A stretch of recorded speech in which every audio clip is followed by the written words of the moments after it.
Hello, my name is Lindsay Olson, and I decided to do my first career profile on the job called Child Development Teaching, or more specifically, as preschool teacher. The organization that I decided to use as an example is one that I personally worked for several years ago for about 4 or 5 years, and it's called Diana Dare Enrichment Program. And they have actually 10 locations now as of this year. And the main contact for the one that I was with for the longest from Bonnie Gardens Enrichment Program, her name is Kelly Jerome, and she is actually the head preschool teacher currently, and also while I was there, and got to work beside her. The working environment for preschools in general, the hours are actually fairly short unless you're actually including childcare. But if we just kind of stick to the schooling, it's actually only a few hours. Most programs only do it about 2 to 3 times a week. It's usually in the morning. And so it's really not too many hours, again, unless you add childcare in there, or unless it's like kind of like a homeschooling kind of situation. The thing that is really important about the environment, though, is the adult to children ratio. You need to have about one adult to about 7 children. And so it'd be better if you had 2 adults to that 7 children. However, you can usually do that, and that would make it so it's legal. You can, however, only have a maximum of 12 children in a group, and that's still requiring 2 adults because that's over the 7-to-1 ratio. And so that is very important when you think of the environment. So you need to make sure that you have the proper authority to be able to help watch over those children and keep them safe.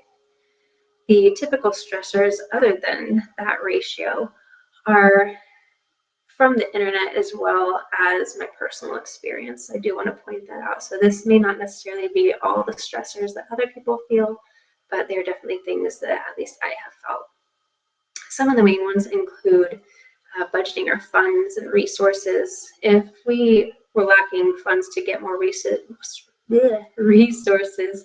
or materials for the children, sometimes it's a bit harder for them to learn because they're very hands-on and they like to be able to participate in these things in order to get the best learning experience.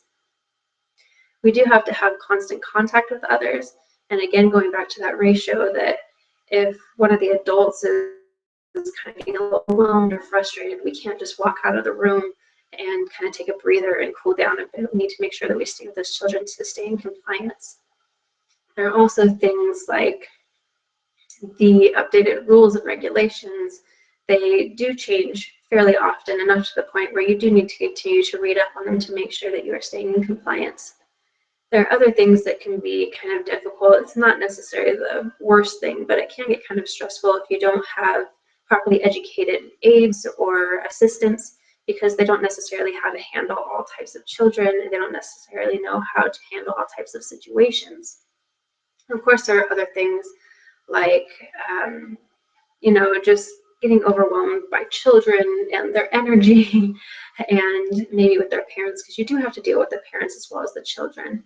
And, there can sometimes be conflict, there can be differences in opinions and styles of either teaching or even discipline. So that can also be kind of stressful because you want to make sure that you keep that level of professionalism and don't kind of switch over to that level of parenting.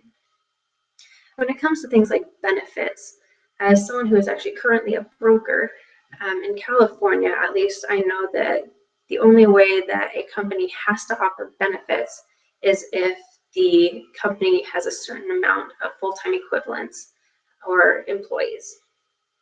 And so this really will make things vary. So it really depends on the organization, their funds, the size, so the amount of employees and things like that. But I truly couldn't find anything that said there were guidelines for preschool teachers. The common job tasks that you would really have to take care of and that you'd really want to get pretty efficient in is, again, childcare. You're watching these children and they're very, very young, usually about the age of 2. And so they don't necessarily have the capacity at that point to pay attention for long periods of time. They like to have, some way to expel their energy. And so you really need to make sure that first is take care of the child. That's the biggest priority, and make sure they're safe. Other things are like lesson preparation, the actual teaching of the preparations. Like I said earlier, it's very hands-on, participatory learning for these children. And so if you are going to have anything curriculum-wise, you do need to make sure that it's something that they can really grasp with a 2-year-old's mind. It's also very good to be able to evaluate progress and skills, not only, midway through a year or at the end of the year, but constantly throughout the time that you have with these children, to be able to monitor their cognitive skills, social skills, things like problem solving and creative skills, motor skills, bunch of stuff. I mean, they're so young. This is the time when they're really starting to intake a lot of information, really starting to learn. And so we need to make sure that we're helping them in the best way possible to not hinder their learning, but to expand their minds. Another thing is conflict management, like I kind of mentioned earlier. You deal with both the parents and the children, and you need to make sure that you're able to really keep that level of professionalism, make sure that you realize you are working in the presence of children. And so we want to make sure that we keep our language clean. We want to make sure that we keep our tone in a very respectful manner, all those kinds of things. So we need to make sure that other than just the conflict management, the communication, and then other things, again, like compliance with state and federal laws, the renewing of certificates if necessary, or even further education. I know for myself, I was actually required for my particular jobs through this company to have CPR training every 2 years and to constantly renew that. First aid, to continue to go to a few classes at my community college to better understand the children. So there's a ton of things that you guys can be doing to make this job not only easier for yourself, but just to kind of get into a routine that'll be able to be best for the children. When it comes to education, to be an actual teacher for preschool children, you do need a bachelor's degree.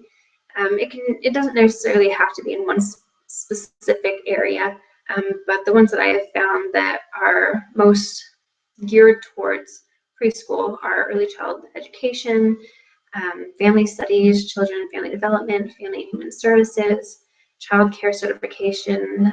That's just a help. That's not necessarily a degree. But other certifications are infant and toddler certification, CPR certification, first aid certification, so many things. And again, even though those certifications aren't always necessary, depending on where you decide to work, but they can be very, very helpful and beneficial.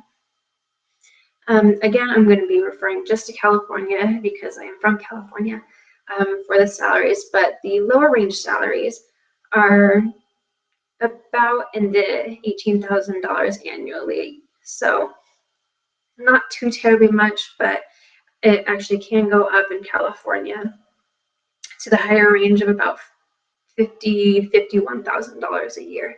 So it's not necessarily the best paying job in the whole world, but people that are working with children really do need to make sure that they're not necessarily in it just for the money, but they are thinking about the welfare of the children rather than just their income and their pay.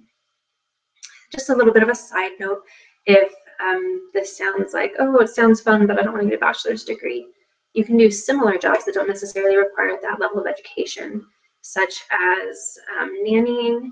You can just kind of work at a child care facility or an enrichment program. You can be a teacher's aide or a teacher's assistant. You can babysit. There's a ton of things that are fairly similar.